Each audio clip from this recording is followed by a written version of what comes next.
एक साधु घाट किनारे अपना डेरा डाले हुए था। वह वहां दिन भर बैठा रहता और बीच बीच में ऊंची आवाज में चिल्लाता, जो चाहोगे सो पाओगे, जो चाहोगे सो पाओगे।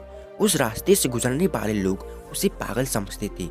वे उसकी बात सुनकर अनसुना कर देते और जो सुनते वे उस पर हंसते थे। एक दिन एक बेरोजगार युवक उस रास्ते से गुजर रहा था। साधु की चिल्लाने की आवाज उसके कानों में पड़ी, जो चाहोगे सो पाओगे, जो चाहोगे सो पाओगे। ये वाक्य सुनकर वह युवक साधु के पास आ गया और उससे पूछने लगा, बाबा, आप बहुत देर से जो चाहोगे सो पाओगे चिल्ला रहे हो। क्या आप मुझे सच में वो दे सकोगे जो मैं पाना चाहता हूँ? साधु बोला, हाँ बेटा, लेकिन पहले तुम मुझे ये बताओ कि तुम पाना क्या चाहते हो। बाबा, मैं चाहता हूँ कि एक दिन मैं हीरो का सबसे बड़ा व्यापारी बनूं। युवक बोला, क्या आप मेरी इच्छा पूरी कर सकते हो? साधु बोला, बिल्कुल बेटा, मैं तुम्हें एक हीरा और एक मोती देता हूँ। उससे तुम जितने चाहे हीरे मोती बना लेना।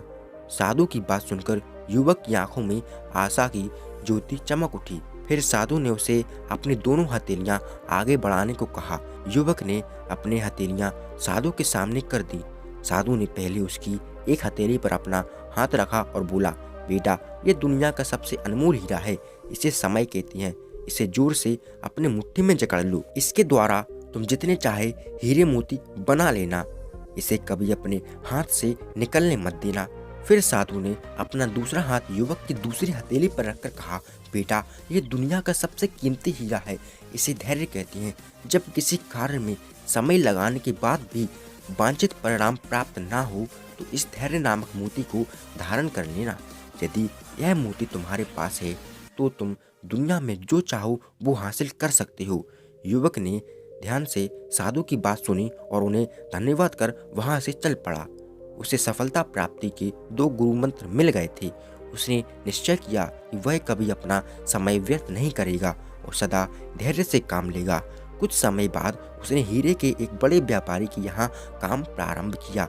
कुछ वर्षों तक वह दिल लगाकर व्यवसाय का हर गुण सीखता रहा और एक दिन अपनी मेहनत और लगन से अपना सपना साकार करते हुए हीरे का बहुत बड़ा व्यापारी बना। इस कहानी से हमें यह सीख मिलती है कि लक्ष्य प्राप्ति के लिए सदा समय और धैर्य नाम के हीरे मोती अपने साथ रखें। अपना समय व्यर्थ ना जाने दें और कठिन समय में धैर्य का दामन ना छोड़ें। सफलता अवश्य प्राप्त होगी। ये 2 गुरु मंत्र हमेशा याद रखना और इसका उपयोग करना। समय और धैर्य। जिस व्यक्ति ने ये 2 चीजें अपने वश में कर लीं, वो व्यक्ति कभी अपने लक्ष्य से भटक नहीं सकता।